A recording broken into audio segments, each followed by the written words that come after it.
कक्षा 9वीं की student finally आपका विषय यहाँ पर समाज विज्ञान का त्रैमासिक परीक्षा 2024-25 के पेपर लेके आ चुके हैं। और साथ ही आपको बता दें, हम आपके लिए यहाँ पर 4 बजे रात को वीडियो बना रहे हैं, क्योंकि जो आपका पेपर है समाज विज्ञान का वह पूरा आ चुका है। और साथ ही आपको बता दें, पेपर देने से पहले आपको इस पेपर को पूरा आपको याद करके जाना, ठीक है। संपूर्ण उत्तर सही था, हम आपका यहाँ पर सामाजिक विज्ञान पेपर कराने वाले हैं, ठीक है। तो पेपर देने से पहले अच्छी तरह से पूरा यहाँ पर रट के जाइएगा, ठीक है। और समय आपका यहाँ पर 3 घंटे रहेगा। पूर्णांक आपका 75 नंबर का रहने वाला। और आपके यहाँ पर निर्देश आते हैं तो आप यहाँ पर निर्देश पढ़ लीजिएगा, ठीक है। और साथ ही स्टूडेंट वीडियो को लाइक कर लीजिए और चैनल को सब्सक्राइब कर लीजिए, क्योंकि यहाँ पर पेपर लाने बहुत ही ज़्यादा मेहनत लगती है। साथ ही हम आपके लिए यहाँ पर 4 बजे रात को वीडियो बना रहे हैं, ठीक है। तो यहाँ पर जो लाइक का बटन है उसे जरूर से दबा दीजिएगा।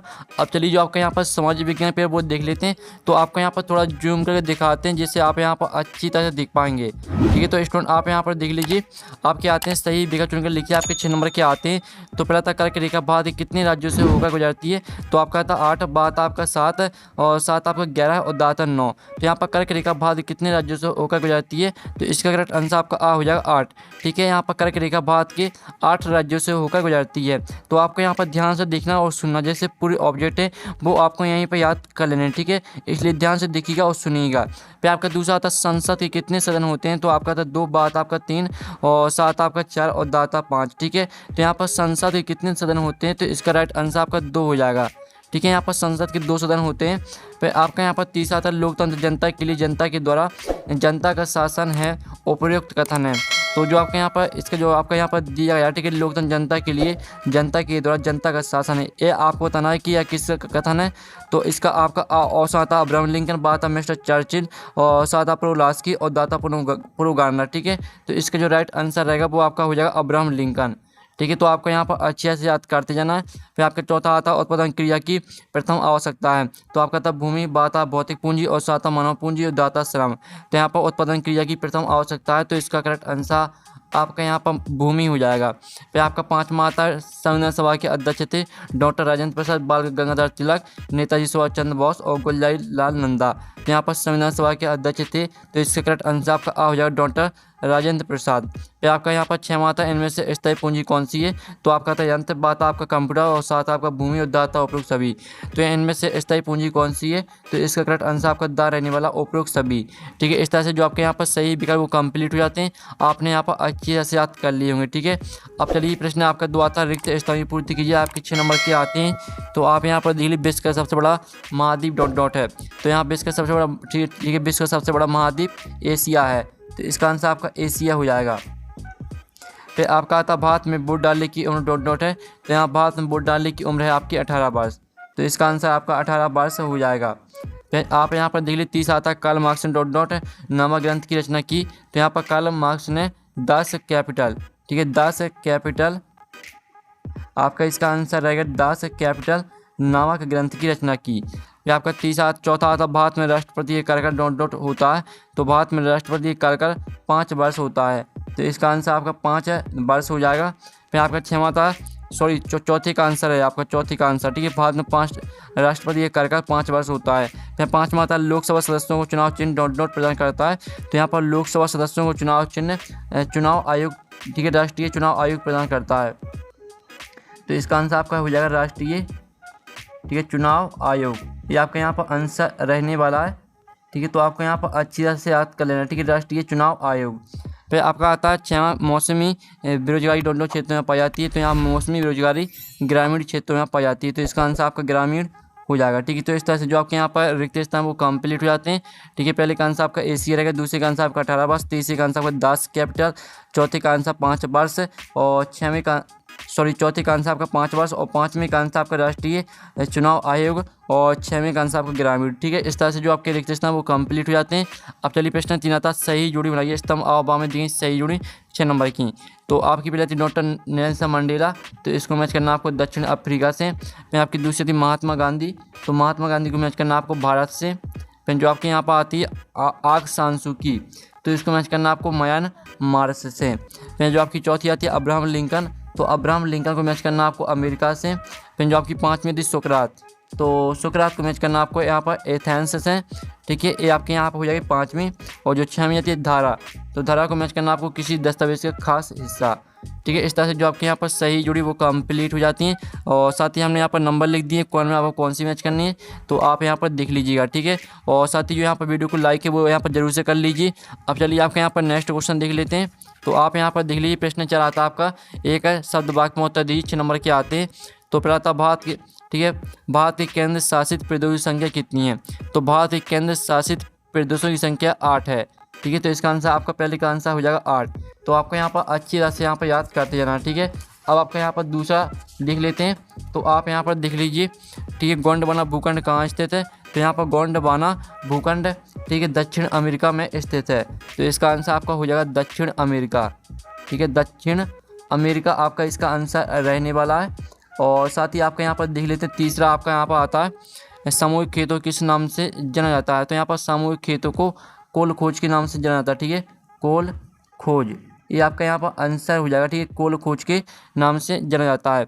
यहाँ पर था भारत की सबसे लंबी तटरेखा वाला राज्य कौन राज्य है? तो भारत की सबसे लंबी तटरेखा वाला राज्य गुजरात, ठीक है। तो इसका आंसर आपका यहाँ पर गुजरात हो जाएगा। फिर आपका आता है पृथ्वी के मध्य में जीरो डिग्री अक्षांश रेखा को किस नाम से जाना जाता है? तो पृथ्वी के मध्य 0 डिग्री अक्षांश रेखा को, ठीक है, भूमध्य रेखा के नाम से जाना जाता है। तो इसका आंसर रहेगा आपका भूमध्य रेखा, ठीक है, भूमध्य रेखा आपका इसका करेक्ट आंसर हो जाएगा। फिर आपका आता है भारत के उत्तर पश्चिम में स्थित पड़ोसी देशों के नाम लिखिए।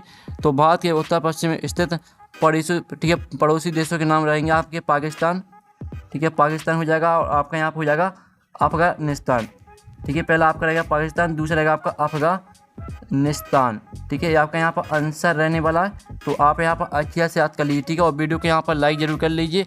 तो इस तरह से जो आपके एक शब्द वाक्य में होता है वो कंप्लीट हो जाते हैं। अब प्रश्न 5 आता है, सत्य असत्य का चयन करके लिखिए, 6 नंबर के आते हैं। तो पहला आता भारत के दक्षिण में हिंद महासागर स्थित है। तो पहला आपका बिल्कुल यहाँ पर सत्य रहने वाला है। फिर जो आपका यहाँ पर आता है, ब्रह्मपुत्र नदी को बांग्लादेश में जमुना के नाम से जाना जाता है। तो यह भी आपका बिल्कुल यहाँ पर सत्य रहने वाला है। फिर जो आपका तीसरा आता है, लोकतंत्र में शासकों को चुनाव जनता करती है। तो यह भी आपका सत्य रहेगा। फिर आपका जो चौथा आता है, भारत एक धर्मनिरपेक्ष राज्य है। तो यह भी आपका सत्य हो जाएगा। और जो आपका आता है, भारत का संविधान 15 अगस्त 1947 को लागू हुआ। तो यह आपका असत्य हो जाएगा। और जो आपके यहाँ पर 6वां आता है, पॉलिटिक्स के रचयिता कार्ल मार्क्स हैं। तो ये आपका असत्य रहने वाला है। तो इस तरह से जो आपके सत्य असत्य वो कंप्लीट हो जाते हैं। आपने यहाँ पर अच्छे से याद कर लिए होंगे, ठीक है, और वीडियो को यहाँ पर लाइक जरूर कर लीजिए। अब चलिए प्रश्न आपका 6 आता है, भारत के केंद्र शासित प्रदेशों के नाम लिखिए। तो स्टूडेंट आप यहाँ पर देख लीजिए, भारत में वर्तमान में 8 केंद्र शासित प्रदेश हैं, अंडमान निकोबार द्वीप समूह, चंडीगढ़ और दादरा और नगर हवेली और दमन और दीप, जम्मू और कश्मीर, लद्दाख, लक्षद्वीप और पांडुचेरी, और आपका, ठीक है, राष्ट्रीय राजधानी क्षेत्र दिल्ली। ये आपका यहाँ पर आंसर रहने वाला, ठीक है। और साथ ही आपका जो इसका अथवा का आता है, भारत के पड़ोसी देशों के नाम लिखिए। तो इसका आंसर आपको खुद करना है। हम दोनों में से आपका एक का आंसर कराने वाले हैं, क्योंकि यार दोनों का आंसर कराएंगे तो वीडियो काफ़ी लॉन्ग हो जाएगा और साथ ही आपका टाइम भी लगेगा, इसलिए हम आपका एक क्वेश्चन का आंसर कराएंगे।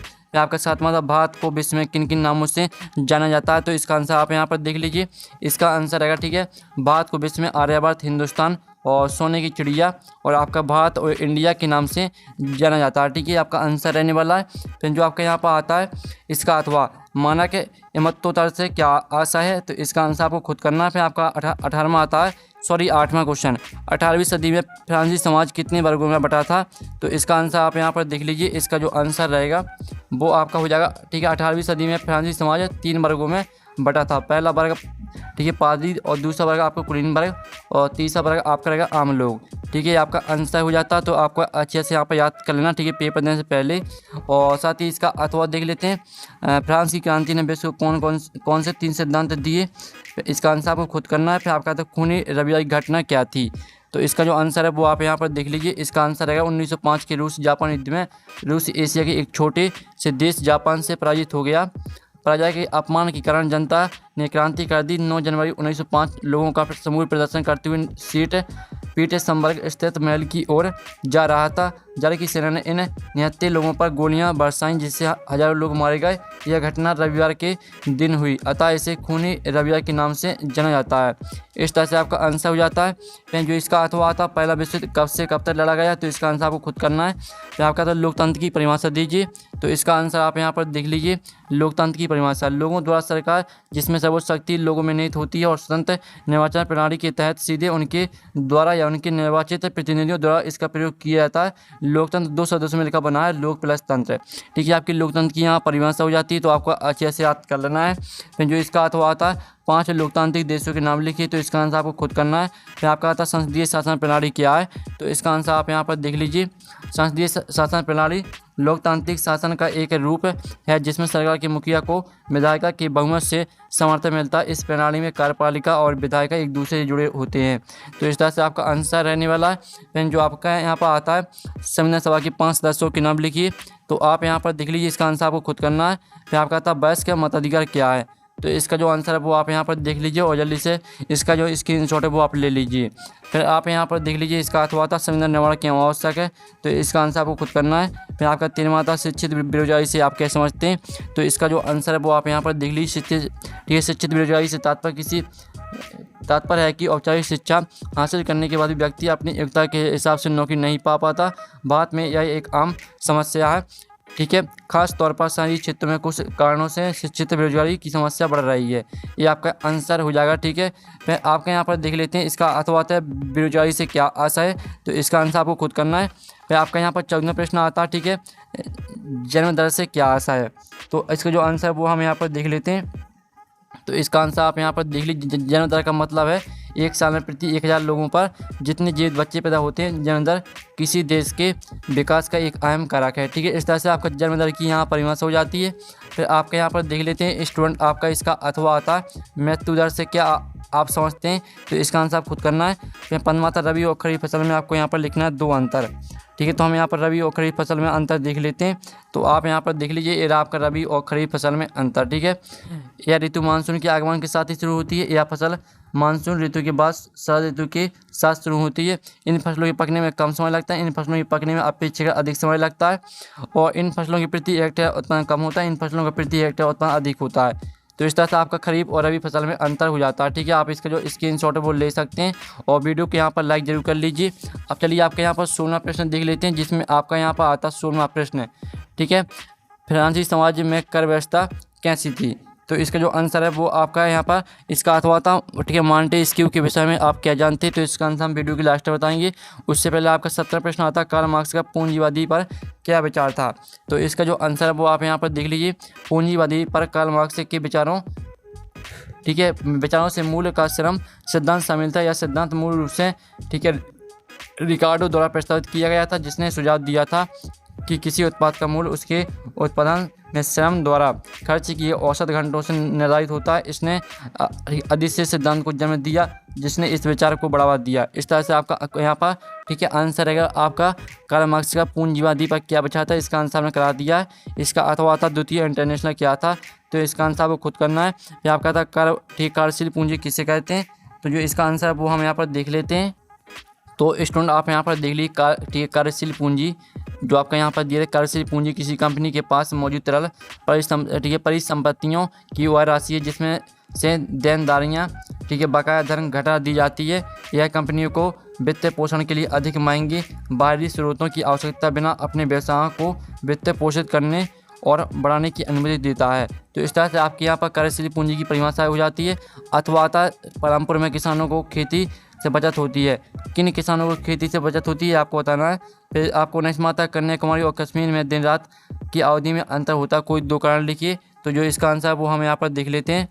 ठीक है, तो इसका आंसर आप यहाँ पर देख लीजिए, ये आपका इसका आंसर, ठीक है, कन्याकुमारी और कश्मीर में दिन रात की अवधि में होने के 2 कारण हैं। तो पहला कारण और दूसरा कारण, ठीक है, दोनों कारण को आपको यहाँ पर याद कर लेना पेपर देने से पहले, और वीडियो के यहाँ पर लाइक जरूर कर लीजिए। फिर आपके यहाँ पर आता है कर्क रेखा का भारत की जलवायु में महत्व, कोई 2 महत्व लिखिए। तो इसका आंसर आपको खुद करना है। फिर आपका आता है फ्रांसीसी समाज के किन तबकों को ठीक क्रांति के कारण सत्ता छोड़ने पर मजबूर होना पड़ा, तो जो इसका आंसर रहेगा वो आप यहाँ पर देख लीजिए। इसका आंसर आपका ए दिया गया है। ठीक है, तृतीय स्टेटस के धनी सदस्यों को फ्रांसीसी समाज ठीक है। फ्रांसीसी क्रांति से सर्वाधिक लाभ हुआ। इन समूह में किसान, मजदूर, छोटे अधिकारीगण, वकील, अध्यापक, डॉक्टर एवं व्यवसायी शामिल थे। पहले इन्हें सभी कर अदा करने पड़ते थे।